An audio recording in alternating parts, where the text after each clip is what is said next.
पुराने समय की बात है। किसी गांव में एक बुढ़िया रहती थी। वह बहुत ही नियम धर्म से व्रत रखा करती थी। एक दिन भगवान के घर से यमदूत उसे लेने आ गए और वो उनके साथ में चल पड़ी।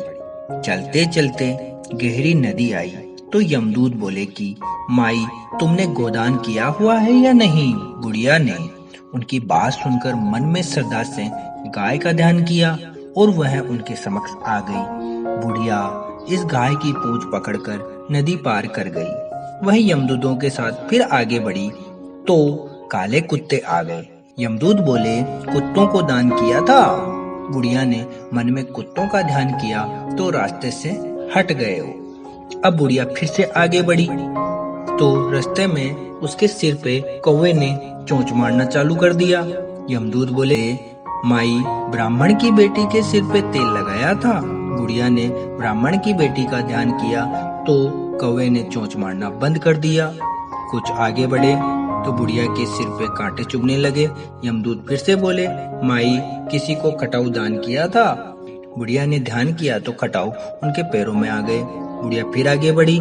जब यमलोक लेके गए तो चित्रगुप्त जी महाराज बोले, हे धर्मराज जी महाराज, बुढ़िया ने दान पुण्य बहुत किया, लेकिन आपकी ना तो कोई कहानी सुनी ना ही कोई दान पुण्य किया, तो मैं परम धाम का दरवाजा कैसे इनके लिए खोल दूं? सारी बात सुनने के बाद बुढ़िया बोली, हे भगवान, आप मुझे 7 दिन के लिए धरती पे भेज दीजिए। मैं धर्मराज जी महाराज का व्रत रखूंगी, उद्यापन करूंगी और वापस आ जाऊंगी। बुढ़िया माई को वापस धरती पर अपने गांव आ जाती है और गांव आने पर उसे सब भूतनी समझकर अपना दरवाजा बंद कर लेते हैं। तब वह अपने घर गई तो बेटा बहू ने भी दरवाजा बंद कर लिया। बुढ़िया ने कहा कि मैं भूतनी नहीं हूँ, मैं तो धर्मराज जी की आज्ञा से वापस धरती पर 7 दिन के लिए आई हूँ। इन दिनों में मैं धर्मराज जी का व्रत करूंगी और उनका उद्यापन करके परम लोक वापस चली जाऊंगी। बुढ़िया की बात से आश्वस्त होकर बेटे बहू ने उनके लिए पूजा सामग्री का इंतजाम कर दिया। लेकिन जब बुढ़िया कहानी कहती तब वह हुकारा नहीं भरते।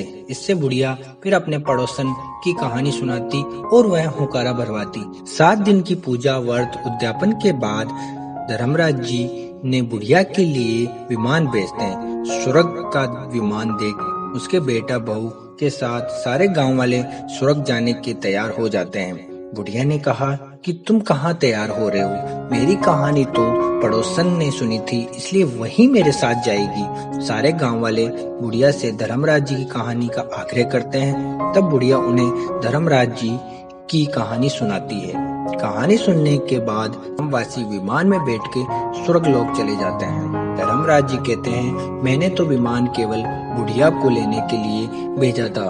बुढ़िया माई कहती है, हे धर्मराज जी महाराज, मैंने जो पुण्य किए उनके आधा भाग गांव वालों को दे दीजिए। इस तरह धर्मराज जी ने ग्रामवासियों को स्वर्ग में जगह दे दी। हे धर्मराज जी महाराज, जैसे आपने बुढ़िया के सभी ग्रामवासियों को स्वर्ग में जगह दी, उसी तरह हमें भी देना। कहानी सुनकर हुकारा भरने वालों को और कहानी कहने वालों को भी जगह देना। हे धर्मराज जी महाराज, आप सभी को सुख शांति प्रदान करना। जय हो धर्मराज जी महाराज की।